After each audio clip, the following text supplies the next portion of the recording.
নমস্কার বন্ধুরা, আমি চন্দনা বলছি। আমার চ্যানেলে আপনাদেরকে স্বাগত জানাই। আমি একটি সবজি বানাচ্ছি, রেসিপি বানাচ্ছি, যার নাম পালং শাকের ঘন্ট।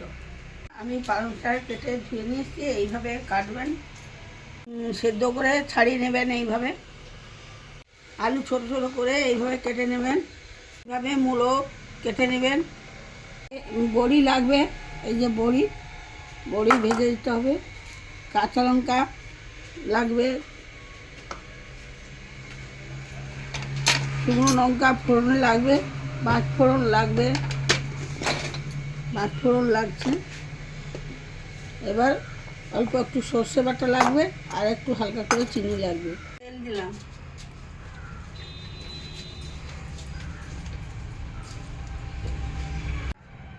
চারটা ফোড়ন দিলাম।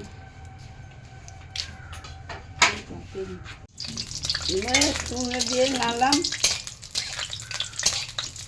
এবার বড়ি ভাজা হয়ে গেছে। এবার আমি আলুটা দিলাম।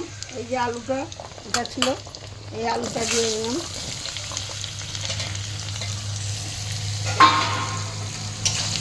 এবারে আলু নাড়লাম, ভালো করে নাড়তে হবে। আলুটা নেড়ে একটু আমি ঢাকা দিয়ে দিলাম 2-3 মিনিট। এবার চাপাটা আমি খুললাম। এবার আমি দেবো একটু হলুদ, দেবো 1 চা চামচ হলুদ দিলাম। এবার নুন দেবো 1.5 চামচ নুন দেবো, 4 চামচে। এবারে দিয়ে আবার নাড়বো। এবার নাড়লাম, এবার আবার চাপা দিলাম। মতো খুন্তি লাড়লাম।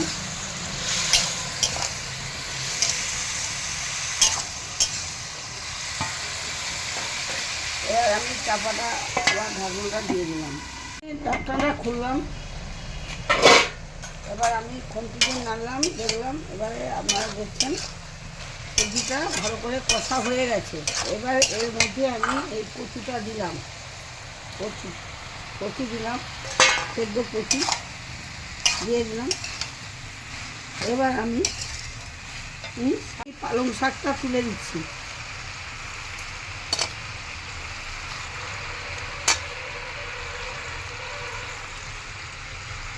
এইভাবে পালং শাকটা তুলবে, নাড়বেন বন্ধুরা। এবার এইভাবে নাড়াচাড়া করবেন যতক্ষণ না শাকের জলটা মরছে। এবার আমি ঢাকনাটা খুললাম। এবার দেখুন শাকটা কেমন জল মরে গেছে। এবার আমি একটু স্লাইড কিনে দেবো।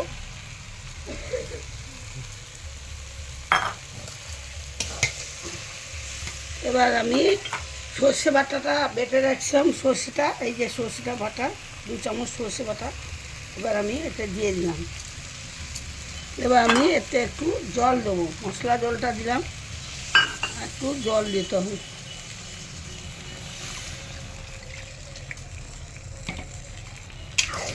নাড়তে থাকবেন, যেহেতু কচু আছে সেহেতু লেগে যেতে পারে।